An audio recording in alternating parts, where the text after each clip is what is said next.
All right, half hour away from hearing the president here. And then, you know, I was flipping around before coming up here at some of the other networks covering this and referring to Afghanistan as a quagmire, another Vietnam, our longest war at 16-plus years, and we haven't yielded the results we thought we would. The fact is, though, folks, U.S.-backed troops have been gaining on ISIS and other terror elements, for example, in Iraq and Syria.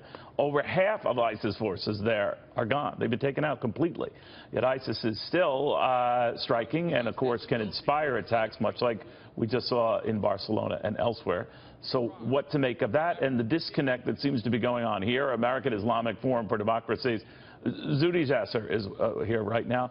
There is an interesting kind of phenomenon here, right, Zuhdi? I mean, we look at this and we assume, well, terror is still running rampant in foreign Western capitals, et cetera. So why does that not apparently jibe with the crackdown on ISIS elements, not only in Afghanistan, but elsewhere?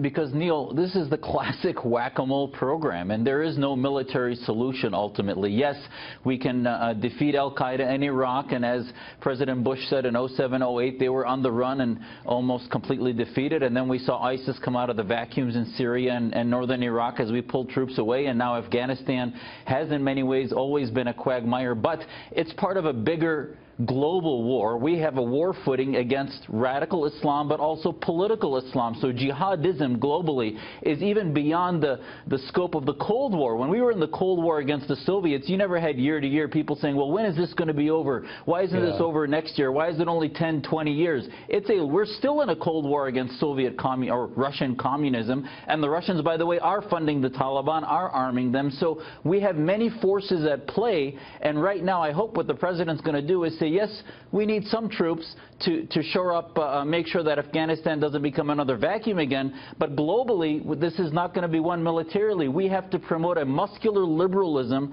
against jihadism or against Islamism to stop the threat, not only abroad, but especially domestically in Europe and in America. You know, Zuhdi, as we're watching this now, Arlington National Cemetery, where the president will address troops and lay out his plan for dealing with this region at Fort Myer. The fact is, as Nikki Haley is there, our UN ambassador, one of the things that keep coming up is whether the success of these terrorist elements in foreign Western capitals means that even as we crack down on ISIS elements in, let's say, Afghanistan, to your point, is that enough? You know what I'm saying? So a lot of Americans will look at this and say, Mr. President, we're with you trying to crack down on terror and all, but we've been cracking down on this, and we see your success going after ISIS elements and other Taliban elements. But the fact of the matter is, these guys are still on their crazy rampages using crude vehicles to mow down people and do a great deal of harm. It's not even close to enough. It's only the beginning. It's the tip of the iceberg. The underbelly so what if we of just this. eradicated them in Afghanistan? You know, just like the talk was that we eradicate them in Syria, these other outposts. I mean, they're to your cockroach theory, they're still there.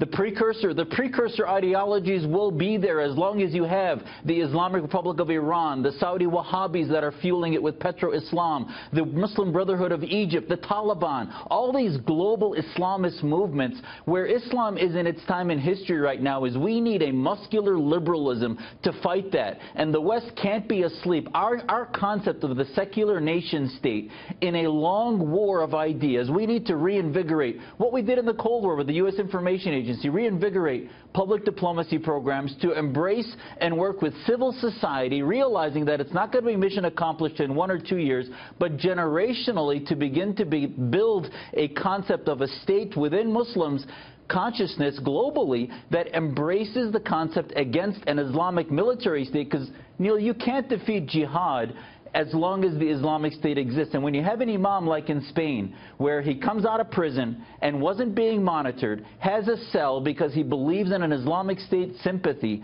the fact, it's mind-boggling that we're not monitoring and making those ideas radioactive, and all we're dealing with is the violence, the terror, the behavior, and not the root theocratic ideology. And until we have a cultural shift in the West with a president that identifies it as Islamist terror and not just violent extremism, we're going to continue to have to send our sons and daughters to fill those vacuums, which we'll never win.